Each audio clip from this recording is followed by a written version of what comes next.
Na semana de 1 ano de aniversário do Isso é Bahia, a gente dá sequência à série de entrevistas com os prefeituráveis de Salvador. Hoje, conversando com o único candidato bolsonarista na corrida ao Palácio Tomé de Souza. Estamos falando do médico e vereador César Leite, do PRTB, com quem a gente conversa agora. Seja bem-vindo. Bom dia, candidato. Fernando, bom dia a todos os ouvintes. Queria dar parabéns pelo ano do Isso é Bahia, também pelo trabalho que vocês vêm realizando, principalmente agora na política, né, dando voz a todos de forma democrática. Tá certo, muito obrigado, seja bem-vindo mais uma vez. E a exemplo do que a gente vem fazendo com todos os candidatos a prefeito de Salvador, essa entrevista terá 20 minutos com tolerância de 30 segundos, tempo que começa a ser contado agora.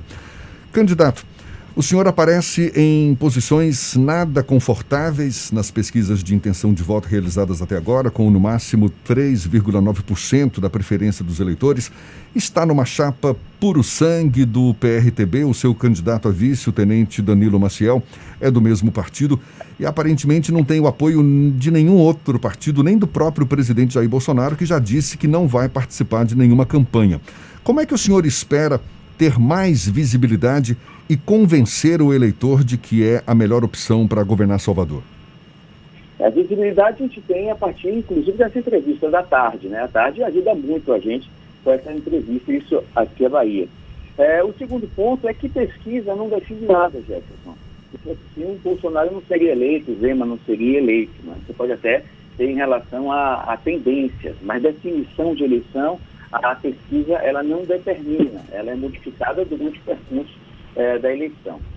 Segundo, posição desvantajosa eu não vejo em relação a partidos. Hoje, partido político é a instituição de menos confiabilidade e de credibilidade para a população de Salvador. Então, o fato de um candidato ter 14 partidos e esse candidato, inclusive, vai ampliar o número de vagas em secretarias, em nenhum momento você fala que vai ter corte dentro da prefeitura. Pelo contrário, vai aumentar o número de cargos em secretarias para absorver esses partidos. O outro tem mais 5 partidos, o outro tem a base do governo do Estado, apoiando 4 partidos. Então, você vê que é um sistema todo montado. Então, eu não acredito que esteja em posição desconfortável com a população de Salvador. E sim, estamos vindo com a chapa, realmente, como você falou, puro sangue, com um vice-prefeito, um candidato a vice-prefeito, que é o tenente Maciel, uma instituição de alta credibilidade hoje, que são as Forças Armadas, mais de 60% da população confia nas Forças Armadas, tem mostrado um bom trabalho com o presidente Jair Messias Bolsonaro, o governo federal, realizando grandes obras, e vocês podem identificar isso a todo momento. A popularidade do presidente Bolsonaro cada dia cresce mais, inclusive no Nordeste, e o apoio do Bolsonaro ele deixou bem específico. No primeiro turno ele não dará apoio, ele contará exatamente com o mérito, né, das pessoas que podem caminhar para o segundo turno. O segundo turno já é outro jogo, já é outro momento. Nossa aliança, principalmente, são com as pessoas de Salvador. São as pessoas com valores conservadores, são valores de família, de fé, né, de Deus, da defesa da propriedade privada, do que é seu, o Estado não pode querer tomar a qualquer momento, de defesa da vida. Nós somos contra o aborto, nós somos contra a droga. Então, vamos fazer trabalhos específicos de valorização de todos os princípios éticos, morais, conservadores. Essa é a principal aliança que nós temos, é com o povo de Salvador, Jefferson. O senhor se coloca como um candidato que questiona o sistema. O senhor citou os exemplos de uma candidatura que tem um amplo leque de apoios, outras candidaturas que são da base do governo, e mesmo tendo essa posição, digamos, antissistema, o senhor fez parte, ao longo dos últimos 4 anos, como vereador aqui da capital baiana. Como subverter essa lógica de, ao mesmo tempo que questiona o sistema, ter participado dele, mesmo que de uma maneira com uma participação um pouco mais tímida? Fernando, para você participar do sistema, né, como você tem colocado, você tem que ir com as eleições, de forma democrática. Se você não quiser entrar no sistema de eleição democrático, aí você vai para um golpe militar, você vai para uma situação de autoritarismo, né? Então, se a gente quer transformar a nossa cidade, se a gente quer transformar a nossa política, se a gente quer transformar a nossa sociedade, nós temos que participar democraticamente do sistema eleitoral, do sistema democrático de eleição. Não tem outra forma. E para isso nós precisamos, inclusive, de partidos. Eu tenho uma defesa da candidatura única, da candidatura avulsa, pena que não é evoluído no nosso país, a gente precisa participar de partidos, e a maioria dos partidos hoje tem essa dificuldade de você manter um teor ideológico, né, princípios, que as pessoas possam entender o que é aquele partido. É por isso o grande desejo de muitos da formação do Aliança, do Partido Aliança, que não conseguiu se formar a tempo para a participação das eleições. Mas temos partidos como o PRTB, que absorveu a maioria dos candidatos bolsonaristas, a maioria dos candidatos de direita conservadora no país todo, e com esse sentimento e com essa vontade de querer trazer os princípios éticos morais, os valores conservadores, que nós migramos para o PRTB. Então, não há de se falar de não vamos participar do sistema. É preciso entrar no sistema para tentar modificar. Fora isso, é autoritarismo, é regime autoritário, é golpe militar, e isso a gente não defende.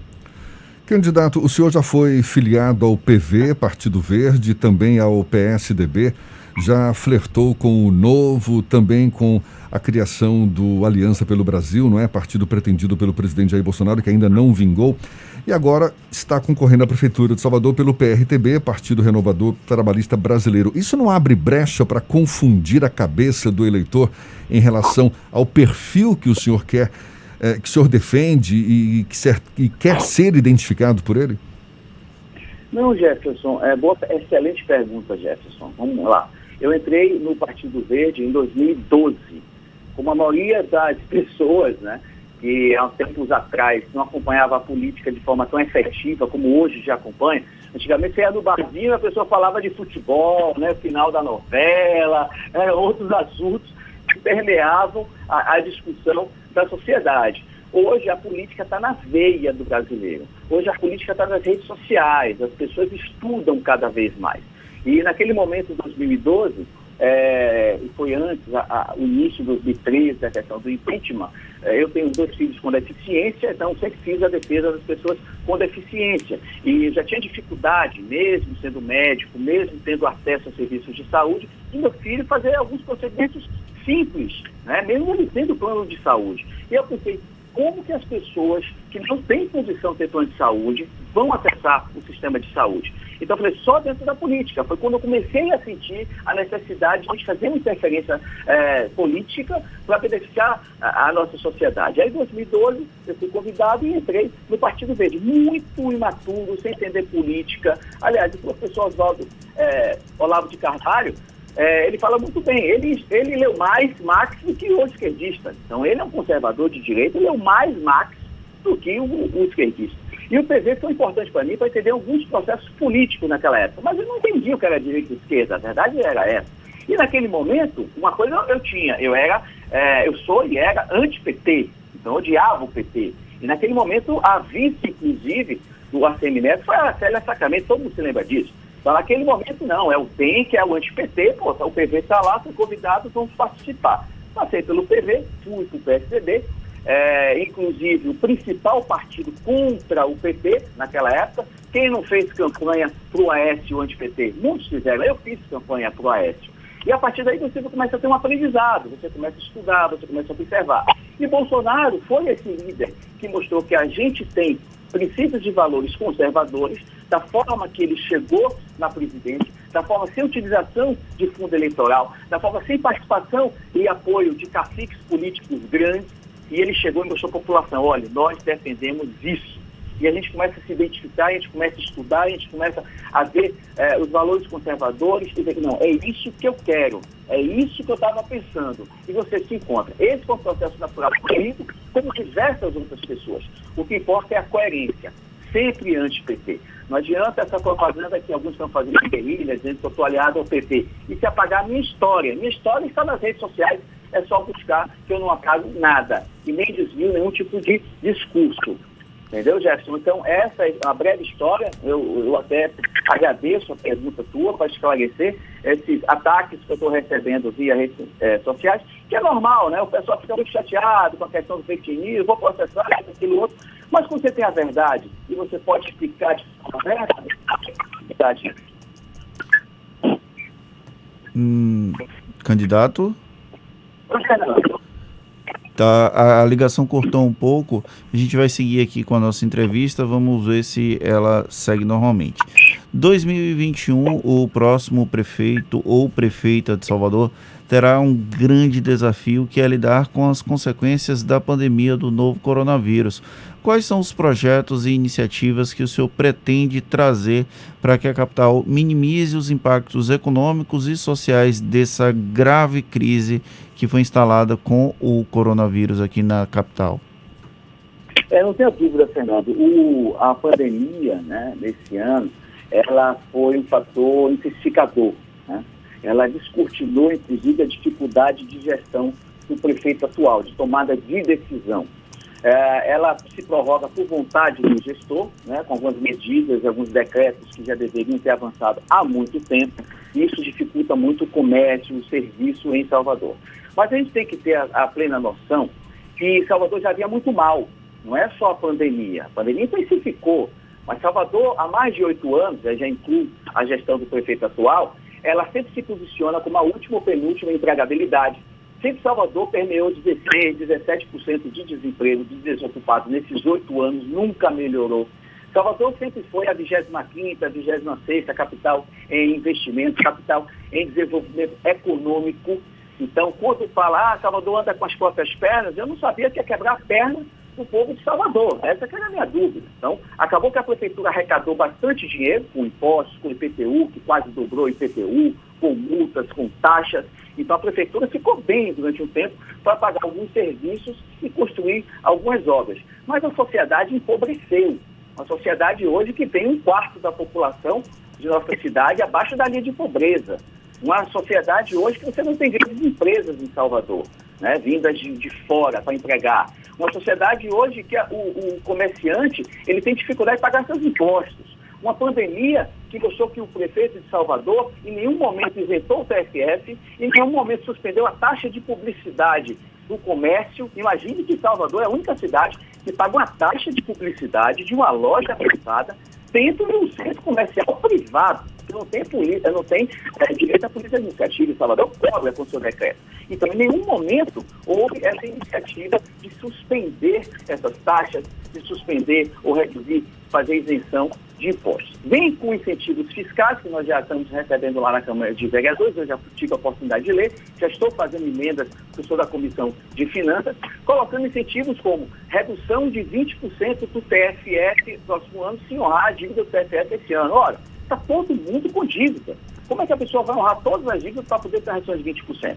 Então, a solução para o ano que vem é a mesma solução que foi feita para a Alemanha, para o Japão, pós-guerra, que eles tiveram um PIB, uma retração de mais de 60% de economia. É você reduzir regras, reduzir regulamentação, fazer uma fiscalização educativa e não punitiva. Eu não posso ter em porta de cada estabelecimento fiscal olhando se o preço está caindo e está cobrando R$1.000, R$2.000 de multa. Isso eles podem fazer. A fiscalização educativa, olha, vocês têm que fazer isso, têm que fazer aquilo. Estamos orientando, vamos ajudar a retomar a economia, tá? Então, redução de impostos, incentivos setoriais, que a gente vai trabalhar, como zonas econômicas exclusivas, isenção de taxas, que nós precisamos trabalhar também, como a taxa de publicidade, ela tem que ser isenta, a pessoa não tem que pagar a publicidade. Aliás, já tem um ditado antigo, né, Fernando, que é quem não faz propaganda não aparece, né? A propaganda que não é visto, não é lembrado. Não é lembrado, então tem que ajudar as pessoas a fazerem propaganda, inclusive. E fazer uma desregulamentação total, fazer com que o serviço possa apresentar, que as empresas possam respirar. E a prefeitura tem que ter uma participação direta nisso. Não podemos cobrar da sociedade e não dar o papel. Nós temos que cortar dentro da máquina pública, sim, secretarias, cargos hoje que são utilizados de forma política, e tem que ser feito. E retornar isso para a sociedade. Esse é o aspecto que tem que defender. E poucos vão fazer isso porque todos precisam de dar cargos públicos para partidos políticos, colocar seus amigos nas prefeituras, e isso não pensando na sociedade. Mas nós temos toda a independência para fazer isso para o nosso povo de Salvador, Fernando. Candidato, o senhor se apresenta como um postulante à Prefeitura de Salvador com uma postura mais conservadora, defende valores morais, tradicionais, a família. E hoje a gente vive uma sociedade cada vez mais plural, mais diversificada, com as mais diversas correntes políticas e comportamentais. Como é que o senhor vai dialogar com segmentos da sociedade que se sentem discriminados por essa postura mais conservadora, como, por exemplo, os homossexuais, mulheres que defendem o aborto, a descriminalização da maconha, caso eleito? O conservadorismo, isso é um processo que a gente tem aprendido, eu tenho falado com as pessoas, tenho viajado pelas cidades e por estados discutindo, precisa modificar a linguagem, trazer uma linguagem mais popular para o entendimento. Nós defendemos a individualidade das pessoas, nós defendemos a liberdade das pessoas. As pessoas têm o direito de ser o que são, as pessoas têm o direito de pensar como elas devem pensar, porém, tem que ter responsabilidade pelos seus atos. São coisas totalmente diferentes. Então, eu não tenho nada contra. Eu defendo, inclusive, o adulto que deseja ser gay, ou a mulher que deseja ser lésbica. Ela faz parte da sociedade. Ela contribui com a sociedade com seus impostos, ela contribui com a sociedade com sua ética, seus princípios morais. O que nós somos contra é o ativismo gay, o ativismo de coletivos, né, LGBT, que atacam religiões, né, que pegam de forma desnecessária crucifixos e colocam no ânus e dão dedo para a igreja. E esse tipo de ativismo é que nós somos contra. Se a pessoa tem a opção sexual, que ela tenha, que ela seja feliz, a gente respeita a individualidade da pessoa, mas esse ativismo não. Da mesma forma, como se coloca as minorias, Salvador, 89% afrodescendente, né? Sendo 33% negros e mais de 50% pardo. Eu sou pardo, eu sou classificado como pardo, então eu estaria dentro da questão afrodescendente. Então, a maioria da população de Salvador, vamos chamar, é negra a maioria da população. E se nós fizermos políticas públicas de desenvolvimento para o cidadão de Salvador, nós já estamos incluindo todos. Não adianta você dizer que defende o negro, colocando ele como mascote, que você não sabe, mas eu vou te defender. Você não tem condição, mas eu vou te defender. Ou seja, utilizando o discurso negro para fortalecer ele politicamente. Mas a educação pública está uma educação vergonhosa. A educação privada também, em alguns aspectos, estão. A saúde pública também está vergonhosa. A segurança pública aqui em Salvador são 64 por 100 mil assassinatos. 2 vezes, Jefferson, a média nacional, que é 32, 6 vezes a média de São Paulo. Então, tudo isso são políticas públicas que vai beneficiar o cidadão de Salvador.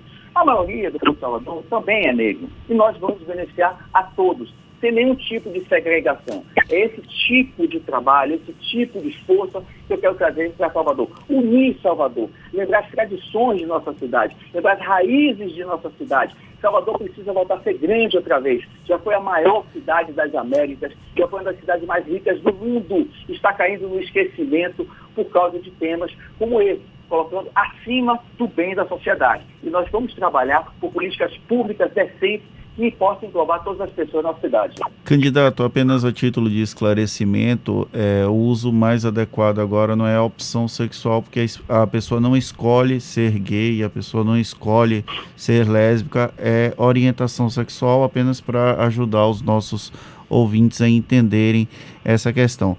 O senhor citou um problema da educação aqui na capital baiana e a gente tem 2 gargalos clássicos em todas as cidades, educação e saúde. Quais são as propostas que o senhor tem para essas áreas específicas? Não, só também contestando, isso é uma questão de entendimento de conceito. Quando a gente fala pessoas com deficiência, já foi outros termos. Agora, orientação sexual, orientação alguém dá orientação. Tá? Então, eu não acredito que alguém oriente alguém a ter outro sexo. Né? Eu acredito sim na opção. A pessoa quer ser homossexual, ou a pessoa tem uma tendência, ou tem uma vontade, é opção mesmo. Só a questão disso de semântica que a gente pode levar, Fernando. Mas em relação à educação e em relação à saúde, são temas importantíssimos. Né? A educação e saúde são os grandes pilares que a gente tem da sociedade. Uma sociedade que não tem o seu povo saudável, que não tem o seu povo que tenha condições de trabalhar, de desenvolver, de estudar, ele não cresce. A gente precisa prover isso. A educação também, da mesma forma, é uma base para você ter um desenvolvimento não só cultural, né, como de conhecimento, para galgar lá na frente, né, melhores profissões. Então, educação, eu tenho focos.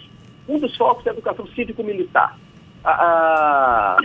O projeto que foi feito pelo governo federal é de extrema relevância, importante. Você ter os professores docentes hoje qualificados, capacitar os professores, dar condições para os professores trabalharem, não só condições salariais, mas condições mesmo de trabalho. Hoje os professores se sentem acuados, muitos professores, dentro da sala de aula. E é preciso resgatar essa confiança, esse respeito ao professor. E a parte com a gestão militar, dando disciplina, dando ordem, trazendo para nossas crianças, que até 10 anos é um papel branco na cabeça. É o momento que a gente tem de levar para nossos filhos conceitos de disciplina, de respeito aos mais velhos, de conhecimento. Ele precisa realmente se engajar nos livros, no conhecimento, para no futuro ter uma perspectiva melhor. Então, a gestão que se faz com o militar e a educação que se faz com o civil, com os professores, esse é um dos pilares, é um dos conceitos que eu quero levar. É indiscutível... Candidato, o senhor tem 30 segundos para suas considerações finais. Pronto. Então, a escola 30 segundos. Então obrigado, Jéssica. Então, assim, eu gostaria de agradecer a vocês pela entrevista e dizer que vamos ter, sim, um candidato com um pensamento diferente do status quo. Um candidato que apoia o governo federal. Os outros, todos, são contra o governo federal. Obrigado, Jéssica e Fernando, pela oportunidade. Um abraço para todos os ouvintes. Tá certo. Médico e vereador César Leite, candidato do PRTB à Prefeitura de Salvador. Muito obrigado também pela sua participação aqui conosco. Tenha um bom dia, até uma próxima. E é uma conversa que vai estar disponível na íntegra logo mais nos nossos canais no YouTube, Spotify, iTunes e Deezer. A gente vai dar sequência às entrevistas com os prefeituráveis de Salvador. Na segunda-feira, vamos conversar com Celcinho Cotrim, candidato do PROS à Prefeitura de Salvador. São 7h45 na Tarde FM.